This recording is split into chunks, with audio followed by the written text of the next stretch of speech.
Warning. Gory Story Time is a horror movie review show by a son and his dad who thought that letting his 5-year-old watch scary movies was acceptable. If you are offended by horror or talk about blood and gore by a child, or if you don't want horror movies from the 60s through today spoiled, then there is a remote stuck in your couch cushion next to potato chip crumbs. Use it. And of course, parental discretion is advised. Why? You didn't use any. Shut up and start the show.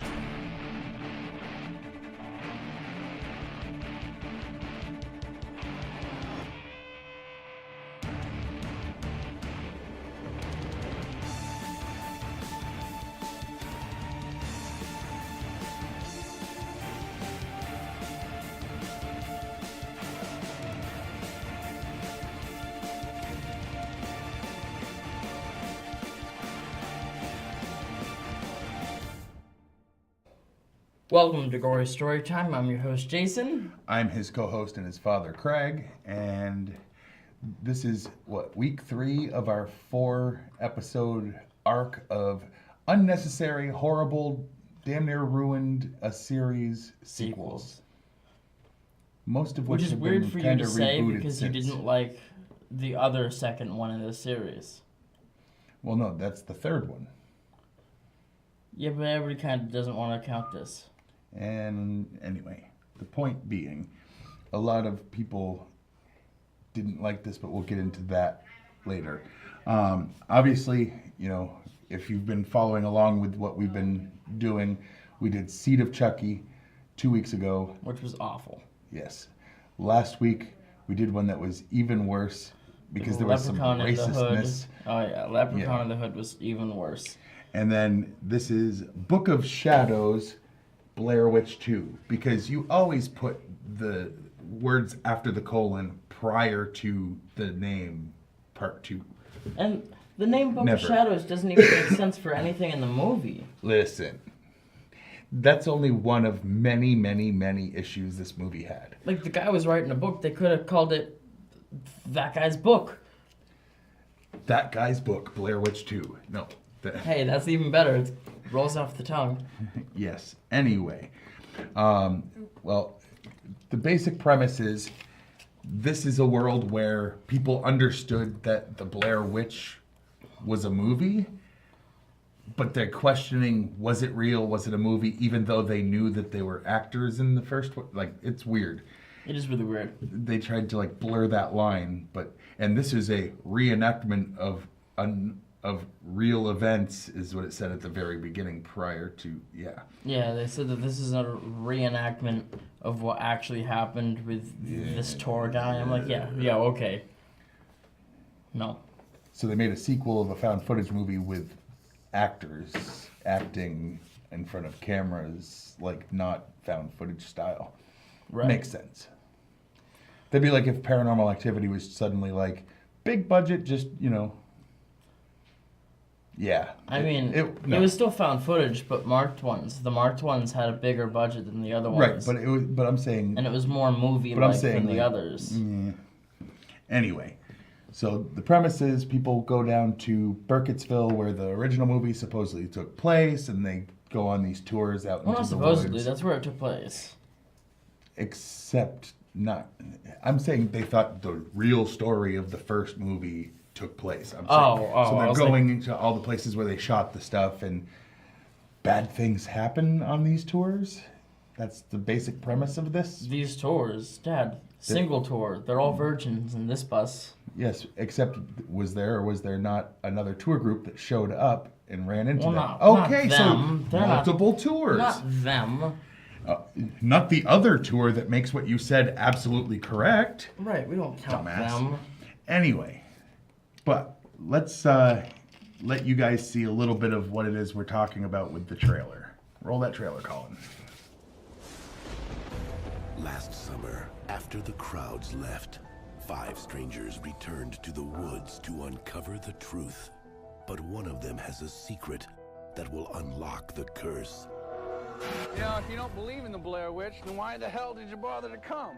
I thought the movie was cool. This fall, just in time for Halloween, the witch is back.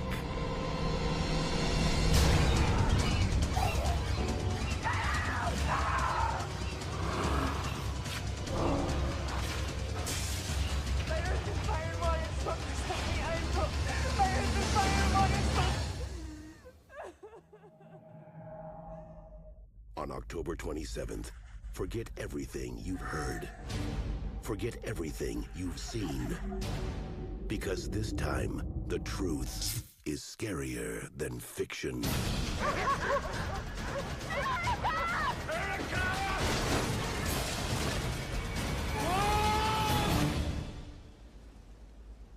A brutal murder in the Black Hills discovered today. In the past year, the Black Hills area has been overrun with movie fans wanting to get a glimpse of where the Blair Witch Project was filmed.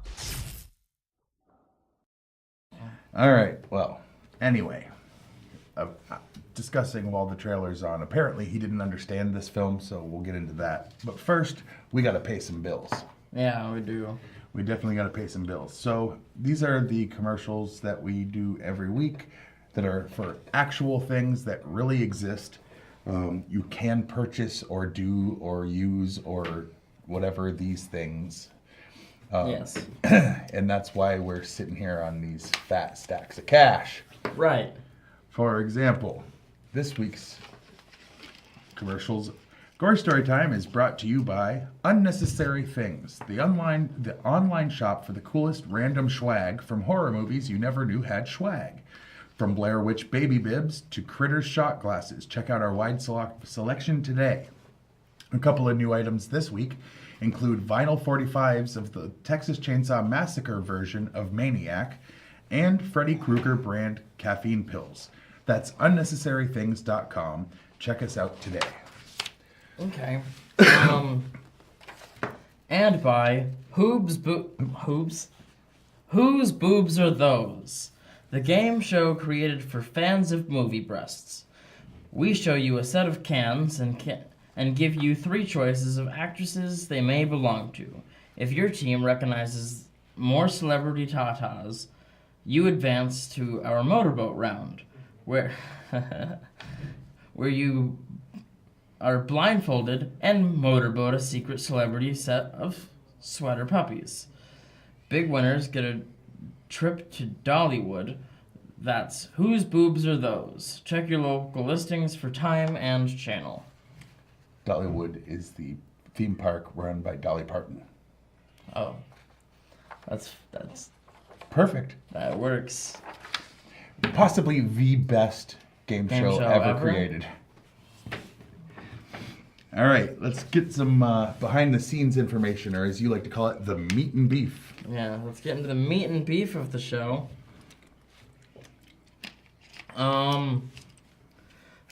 There is a man repairing the refrigerator unit at the roadside store, and his pile of tools stacked in the shape of the stick figure can be seen twice, better visible in widescreen. Well, why would you watch it not widescreen at this point? In the scene where Jeffrey is sitting at a table in the madhouse and the camera moves towards him, you can see an old SW, I think it's supposed to be BW, like black and white. Black and white. Yeah, but they wrote S/W, which is not a thing. Which is not what they meant. Black and white photograph hanging on the wall. This is a photo of Kyle Brody, the 8th kid kidnapped by Rustin Parr, and the only one who wasn't killed by him. Kyle Brody was the main witness in the Rustin Parr trial, and he described how the children were killed. He spent most of his life in a madhouse, so the madhouse in which Jeffrey lives could be the exact same one Kyle Brody spent his life, as the photo shows Kyle Brody is all grown up. It was shot in the madhouse too. When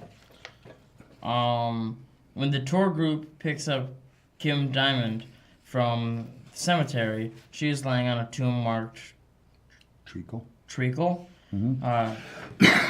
Eileen Treacle is one of the Blair Witch's alleged victims that was drowned in a creek in the 1800s, according to the Curse of the Blair Witch companion documentary. When Erica Learson had originally auditioned for Kim Director's role, she went to the audition with short blonde hair, as director Joe Berlinger described, completely gothed out, but ultimately was given the supporting role of Erica, which is funny because her name's Erica, you see. Right. It was Joe Berlinger who decided to make her a long-haired redhead. Okay.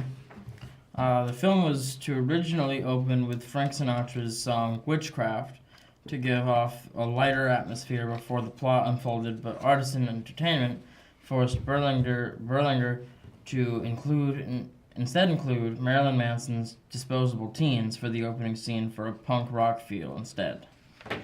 The symbols referred to as the witch's alphabet are actually Norse runic symbols known as the Elder Fathark. I don't know what that... Yeah, I don't know. An owl appears in several scenes. In some cultures, an owl is a sign of death. In Harry Potter, it delivers mail. Anyway, while auditioning for the film, Erica Learson originally trying for Kim Director's role, Tristine Schuyler was trying for Erica's, and Kim was trying for Tristan's. And Jeffrey Donovan was trying for Stephen Baker Turner's. Barker Turner's. Whatever. Erica's spinning around the tree after her disappearance is a reference to Evil Dead 2. One of the symbols written on the walls of Rustin Parr ruins, the one that looks like a... Is that supposed to be a P? Or a B? No, that's some sort of different Looks like thing. a... Yeah, I don't know. Like it looks like it's a lowercase B. lowercase p that it slid down to the middle, but not low enough to be a lowercase b. I don't know. Yeah. It's the Celtic symbol Thorn, the bringer of death. Okay. Although the film was poorly received, it was a box office success and has a large cult following. The film takes place in 1998 and November 1999. Director Joe Berlinger had the main cast watch various horror movies concerning the supernatural, demon possession, and satanic rituals to get the actors prepared for the roles. Similar to its predecessor, the main characters are named after the actors who played them. However, since this film actually had a script, writers Dick Beebe and Joe Berlinger had to give characters names long before casting. Below are the names in the finished film and what they were called in the first draft of the script. Kim Diamond was Dominique Van Tier. Jeffrey Patterson was Cotter Caller. Erica Gearson was Heather Arndt? I don't know. Tristan Ryler was Anna Tassio. Stephen Ryan Parker was Nick Leavitt. Okay. The character of Kim Diamond is inspired by famous heavy metal singer King Diamond of his solo project and Merciful Fate fame. The playing of the tapes backwards is a reference to The Exorcist from 1973. The barking dogs are a reference to The Omen. You know, good movies. Unlike its predecessor, this film is not presented with found footage format. It is only in the film in this. It is the only film in the series not filmed in found footage, as Blair Witch 2016, the third film presented in this format. Yeah. The flyover during the opening sequence is a reference to Paradise Lost, the child murderers at Robin Hood Hills. Also directed by Joe Berlinger. The song Feel Good Hit of the Summer by Queens of the Stone Age plays over the scene in which everyone is drinking and smoking weed. The song's lyrics are simply nicotine, Valium, Vicodin, marijuana, ecstasy, and alcohol. 4 or 5 times every verse. The chorus is cocaine a few times. I wonder what that song's about. I don't know. And director cameo, Joe Berlinger appears as Burkittsville resident Joe during the documentary opening sequence. All right, now let's talk about what the scores are as far as the critics' score on Rotten Tomatoes versus the people. The people loved this movie so much they gave it a whopping 17 out of 100%. Yeah, and the critics gave it a 14% out of 100%. Which means 3% more people that watched it that are just fans of horror were dumb. What was your favorite scene of this movie? I'm starting with favorite because it's going to be harder. Yeah. I'd probably have to say my favorite idea is just the idea of a movie where a group of people go out in the middle of the woods, go crazy, and start killing each other. Because that's never been done before. No. Right. My favorite would probably have to be, I don't know, the second time they use that little store and she goes by herself, Kim, and she walks in all gothed out and she's getting harassed by the teens on the outside, and then she goes in and she's given crap by the heavyset lady who's still shopping from days earlier, except now it's night and it's... Well, right, but it's like a town store, so she could be there again.